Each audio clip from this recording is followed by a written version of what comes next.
part 2 of the IELTS speaking test, the examiner will give you a topic card. You have to talk about it for 1 to 2 minutes. And you will get 1 minute to prepare. To get a good score for this task, it's important to manage your time well. In this video, I'm going to show you some effective time management tips. Preparation time. The examiner will give you a pencil and some paper to make notes while you prepare. You should make notes that you find useful in English or in your native language. So here are some tips for making notes. Read the task card carefully. If you don't understand any part of it, ask the examiner. Remember, it's okay to ask for clarification. You will not lose points. Think of something to describe as quickly as you can. Write down all the vocabulary related to the topic that you can think of. Make notes for each part of the task. Think of 2 or 3 things to say for each prompt and write down words that will remind you of what to say. When your preparation time has finished, you are ready to begin talking. It helps to have an idea how to start. In this way, you won't hesitate at the beginning, and you will be able to manage your time much better.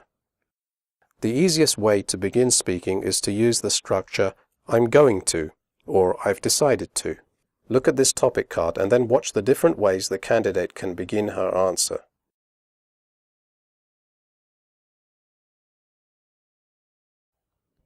I'm going to talk about my uncle. I'm going to describe my uncle. I've decided to talk about my uncle. The person I'm going to describe is my uncle. You can also begin your answer by rephrasing the instruction on the card. Pay attention to the grammatical structure used in the first sentence of the cue card. You can try to reflect it. My university professor has had a very important influence on my life.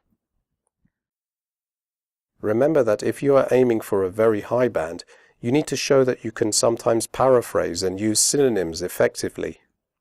So if you are confident, you can try to paraphrase the cue card instruction. My uncle has influenced me in a major way. My uncle has really shaped my outlook on life. A key influence on my life has been my uncle. Okay, so you have made notes and you have your first sentence ready.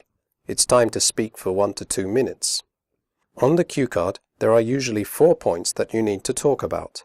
There are 3 short points, which answer the questions who, where, why, what, how long, and so on. And there's one longer part which asks you to explain something. After you have completed the task, the examiner will ask you a short follow-up question. When you practice this task, it helps to set yourself a time limit for each part. For example, 10 to 20 seconds for the first point, 10 to 20 seconds for the second point, 10 to 20 seconds for the third point, and 30 seconds to 1 minute for the final part. Here are some tips. Follow the order on the prompt card. Try to say 1 or 2 sentences for each of the first 3 parts. Give a few quick examples where relevant. Don't forget the last part of the task. If you feel you are going to finish in less than 1 minute and you have nothing else to say, you could try to use conversation fillers to keep talking. If you have spoken for at least 1 minute and you feel that you have nothing more to say and your fluency is getting worse, just stop talking and give the card back to the examiner. It's also a good idea to show the examiner that you have finished by saying, "That's it," or "That's all I have to say," or "That's that." When the examiner asks you the follow-up question, answer with 1 or 2 sentences. Now watch this candidate and try to observe the tips that she followed.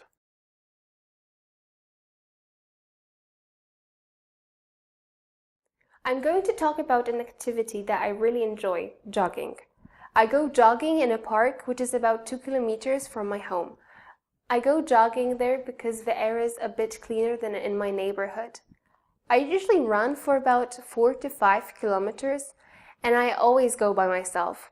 I try to do this activity every morning, although occasionally I get lazy and decide to skip it. In the spring, I sometimes go jogging in the evening because the weather is fresh. I really enjoy this activity because it keeps me fit.